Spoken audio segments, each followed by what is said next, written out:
ప్రజాప్రభుత్వం అధికారంలోకి వచ్చిన తర్వాత గౌరవ ముఖ్యమంత్రి గారు చేసిన తొలి సంతకం మెగా డిఎస్సి అధ్యక్ష. 5 సంవత్సరాలు ఎక్కడ గత ప్రభుత్వం ఒక్క డిఎస్సి కూడా ఏర్పాటు చేయలేదు అధ్యక్ష. సో సుమారుగా 16,000 మంది ఉపాధ్యాయులతో మెగా డిఎస్సి మన ప్రభుత్వం ఏర్పాటు చేసిన అధ్యక్ష. ఇక్కడున్న గౌరవ సభ్యులందరి సహకారంతో 2025లో నోటిఫికేషన్ చేశాం, ఎగ్జామ్స్ నిర్వహించాం, సర్టిఫికేట్ వెరిఫికేషన్ చేశాం. రేపు ఉపాధ్యాయులందరికీ లెటర్స్, అపాయింట్మెంట్ లెటర్స్ మనం అందజేయబోతున్నాం అధ్యక్ష. ఇది చాలా గర్వకారణం. కూటమి ప్రభుత్వాన్ని తొలి విజయం ఇది. ఎందుకంటున్నానంటే ఎప్పుడు డిఎస్సి నోటిఫికేషన్ ఇస్తే స్టే వచ్చేది, లేదంటే ఇబ్బంది పెట్టేవారు అధ్యక్ష. ఇప్పటికీ సుమారు వైకాపా నాయకులు 100 కేసులు వేశారు అధ్యక్ష. దీన్ని 100 కేసెస్ వేశారు డిఎస్సి పైన. ఎట్టి పరిస్థితుల్లో డిఎస్సి ఆపాలి, జరగకూడదు అపాయింట్మెంట్ అని వాళ్ళు కేసులు వేశారు అధ్యక్ష. కానీ నోటిఫికేషన్ పకడ్బందీగా ఇచ్చాం కనుకనే ఎక్కడ ఒక్క స్టే కూడా రాలేదు. చాలా పారదర్శకంగా నడిపిస్తున్నాం అధ్యక్ష.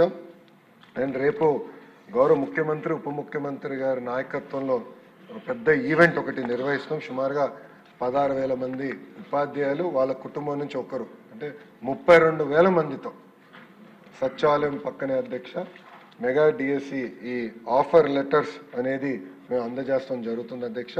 అందరికీ వాళ్ళ మీ టేబుల్ పైన ప్రత్యేకంగా ఆహ్వానం కూడా మీకు పెట్టాం అధ్యక్ష. దాంట్లో కూడా మీకు ఒక్కొక్క జిల్లాకు ఒక జోన్ ఏర్పాటు చేస్తాం. సో గౌరవ ఎమ్మెల్యేలని, ఎంపీలని కూడా నేను కోరింది ఏంటంటే ఆ జోన్లో అందరు కూర్చుంటే, ఎందుకంటే వాళ్ళు వచ్చి మీ దగ్గరనే పనిచేస్తారు, మీ పాఠశాలలోనే ఉంటారు కనుక ఒక అనుబంధం ఏర్పడాలనే ఆలోచనతోనే ఇది ఏర్పాటు చేసాం. వెన్యూ ప్లాన్ మ్యాప్ కూడా ఏర్పాటు చేసాం, సో దట్ మీకు సులభంగా ఉంటుంది.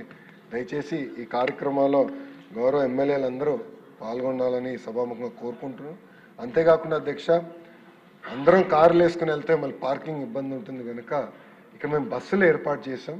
ఎమ్మెల్యేలందరూ కూడా నీట్గా బస్సులు ఏర్పాటు చేసాం. విప్ గారికి, చీఫ్ విప్ గారికి, విప్లందరూ కూడా మేము ఆ విషయం తెలియజేస్తాం జరిగింది అధ్యక్ష.